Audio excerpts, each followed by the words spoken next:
Hello friends, welcome to healthy bites. आज मैं doctor Abhimanyu Kapoor और मेरे साथ डॉक्टर विकास तलरेजा आपके साथ गॉल ब्लैडर कैंसर के बारे में कुछ इंपॉर्टेंट पॉइंट्स डिस्कस करेंगे।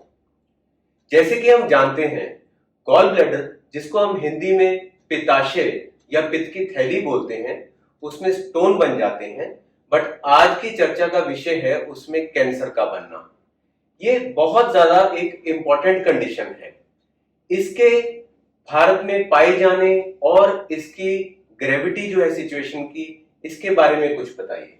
गॉल ब्लैडर कैंसर हिंदुस्तान में ही नहीं पूरे विश्व में बहुत इंपॉर्टेंट कॉज है। सालाना अगर देखा जाए तो 1,60,000 से ज्यादा मरीजों की मृत्यु इस बीमारी की वजह से होती है। हिंदुस्तान में 10% कॉज है जो मृत्यु कराता है कैंसर की वजह से। डॉक्टर अभिमन्यु हमें बताएंगे कि इसके क्या क्या कारण हैं गॉल ब्लैडर कैंसर होने के। गॉल ब्लैडर में कैंसर होने का कोई एग्जैक्ट कारण साइंटिफिकली नहीं पाया गया है, बट ये कॉम्बिनेशन ऑफ फैक्टर्स की वजह से इसकी उत्पत्ति होती है। गॉल ब्लैडर में लंबे अरसे तक स्टोन होने की वजह से गॉल ब्लैडर कैंसर के साथ एसोसिएशन पाई गई है। यानी कि स्टोन्स जो कि निग्लेक्टेड, इग्नोर्ड काफी देर तक पड़े रहे, वो बार बार सूजन करने की वजह से गॉल ब्लैडर में कैंसर पैदा कर सकते हैं। उसी तरह गॉल ब्लैडर की जो दीवार है, अगर उसमें कैल्शियम डेपोजिशन हो, उसको पोर्सलिन गॉल ब्लैडर बोलते हैं। इवन ये भी आगे चल के कैंसर में तब्दील हो सकती है। उसके अलावा जो पेशेंट्स का वेट बहुत ज्यादा है, जिसको हम ओबेसिटी या मोटापा बोलते हैं, उनमें भी गॉल ब्लैडर कैंसर नॉर्मल के मुकाबले अधिक मात्रा में पाया जाता है। वैसे ही ये कैंसर महिलाओं में और बुजुर्गों में थोड़ी ज्यादा मात्रा में पाया जाता है। इसके अलावा कुछ और इंपॉर्टेंट कारण हैं जो कि डॉक्टर विकास बताएंगे। गॉल ब्लैडर में पॉलिप होना, सिस्ट होना, धूम्रपान करना, शराब का सेवन करना, कोई कार्सिनोजन का एक्सपोजर, जैसे कि कोई टेक्सटाइल इंडस्ट्री में काम करता है या रबर इंडस्ट्री में काम करता है और रेगुलर काम से वो एक्सपोजर हो रहा है, तो उसमें भी होना। साथ में साथ हिंदुस्तान में एक नॉर्थ इंडिया में इंडो गैंगेटिक बेल्ट है, उत्तर प्रदेश और उसके आजू बाजू एरिया में इसकी इंसिडेंस ज्यादा पाई गई है। आमतौर पे तो गॉल ब्लैडर कैंसर तब डायग्नोज होता है जबकि पेशेंट गॉल ब्लैडर स्टोन के लिए डायग्नोसिस कराने गया हो। यानी कि उनको प्रॉब्लम है गॉल ब्लैडर स्टोन्स की, और उनके डॉक्टर ने जब टेस्टिंग की तो पता चला इसमें तो साथ में गॉल ब्लैडर कैंसर भी है। लेकिन कई बार कुछ सिम्टम्स या साइंस पेशेंट में आने स्टार्ट हो जाते हैं, जैसे कि लगातार पेन होना, वजन कम हो जाना, भूख बिल्कुल ना लगना, वॉमिटिंग्स यानी कि उल्टी आना, आंखों में पीलापन या जॉन्डिस आना, पेट में पानी का भर जाना और ओवरऑल हेल्थ का बहुत ज्यादा डाउन यानी कि हेल्थ का खराब हो जाना।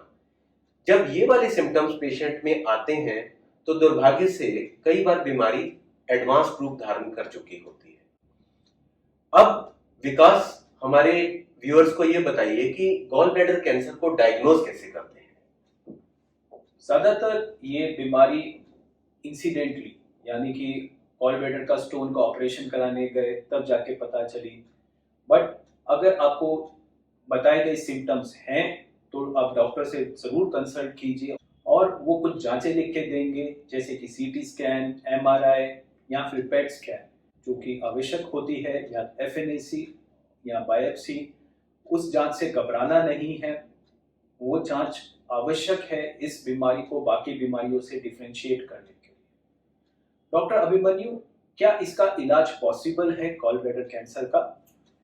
Now coming to treatment, gall bladder cancer अगर अर्ली स्टेज में है, यानी कि स्टेज 1, स्टेज 2 या अर्ली स्टेज 3, तो वैसे में इसको हम सर्जरी करके कंप्लीटली क्योर भी कर सकते हैं। इस सर्जरी का नाम रेडिकल कॉलिसिस्टेक्टमी होता है। ये जो नॉर्मल गॉल ब्लैडर स्टोन के लिए हम कॉलिसिस्टेक्टमी या गॉल ब्लैडर रिमूवल करते हैं, ये उसका एक इलेबोरेट यानी कि एक बड़ा रूप है, जिसको हम रेडिकल कॉलिसिस्टेक्टमी बोलते हैं। स्टेज 1, 2 और अर्ली 3 कैंसर्स में अगर रेडिकल कॉलिसिस्टेक्टमी हो तो पेशेंट के पास क्योर होने के यानी कि पूर्ण रूप से ठीक होने के चांसेस जो हैं वो काफी ब्राइट होते हैं। कई कंडीशंस में एज अ सर्जन हम ऑपरेट नहीं कर पाते क्योंकि गॉल ब्लैडर कैंसर इतना बढ़ा हुआ है, वो आजू बाजू की चीजें जैसे कि लिवर, मेन खून की नसें या फिर आंतें या फिर कोई ऐसी ऑर्गन्स में घुस चुका होता है कि अब उसको निकाल पाना या तो संभव नहीं है या फिर उसको निकालने का पेशेंट को कोई विशेष फायदा नहीं मिलेगा। इन कंडीशंस में हम सर्जरी को अवॉइड करते हैं या पेशेंट को सर्जरी से मना करते हैं और पेशेंट को कीमोथेरेपी, रेडियोथेरेपी, इम्यूनोथेरेपी इत्यादि के लिए फर्दर एडवाइस करते हैं। तो डॉक्टर विकास, आप कीमोथेरेपी और बाकी की थेरेपीज के बारे में थोड़ा बताइए। अगर बीमारी एडवांस स्टेज में है तो इसका मतलब जीवन का अंत नहीं है। कई थेरेपीज अवेलेबल हैं जिससे जिंदगी बढ़ा सकते हैं, तकलीफ कम कर सकते हैं और बीमारी के बढ़ने को हम रोक सकते हैं। कीमोथेरेपी एक ऐसी पद्धति है जो नसों के थ्रू दी जाती है।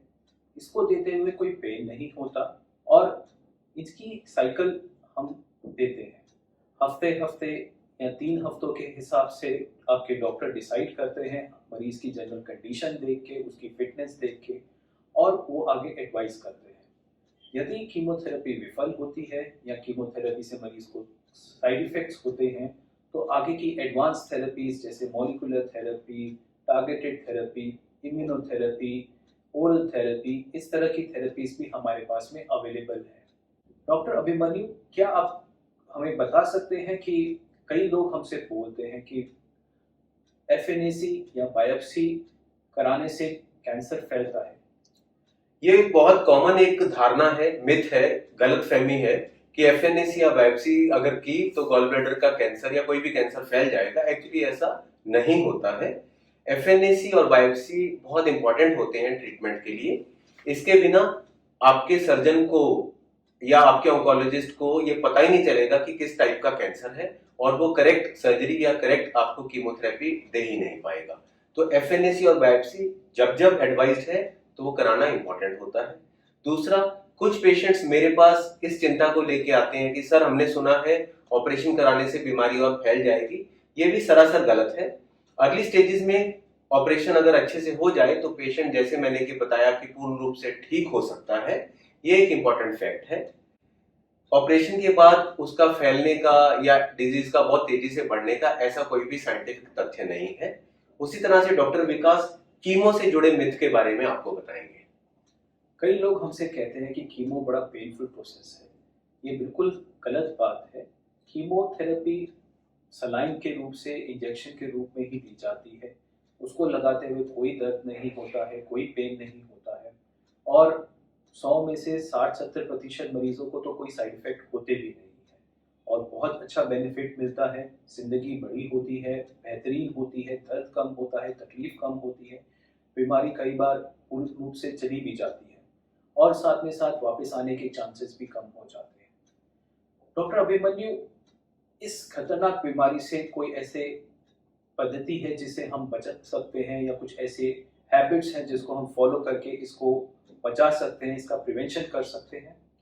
गॉल ब्लैडर कैंसर के प्रिवेंशन को लेके इंपॉर्टेंट पॉइंट ये है कि अगर आपके गॉल ब्लैडर में स्टोन्स हैं और वो आपको सिम्टम्स कर रहे हैं तो आप उसको लंबे अरसे तक इग्नोर ना करें, निग्लेक्ट ना करें।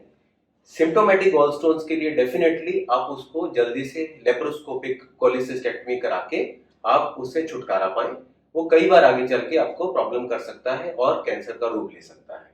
उसके अलावा कुछ इंपॉर्टेंट फैक्टर्स जैसे कि स्मोकिंग, अल्कोहल, इनसे आपको बच के रहना है।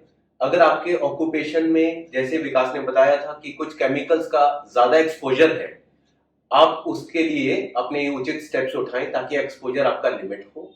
एंड एक healthy lifestyle, healthy diet, exercise वाला रूटीन जो है वो मेंटेन करके चलें ताकि आप गॉल ब्लैडर कैंसर से जहां तक पॉसिबल है अपने आप को सेफ गार्ड रखें।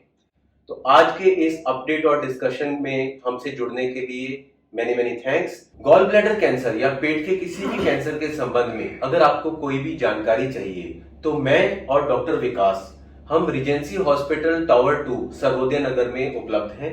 इसके अलावा हम इवनिंग में ऑनिक्स सुपर स्पेशलिटी क्लिनिक, जो कि पत्रकारपुरम नियर विकास नगर है, उस पे भी अवेलेबल है और आप नीचे दी गई फोन नंबर पे कांटेक्ट करके फर्दर जानकारी ले सकते हैं। Thank you.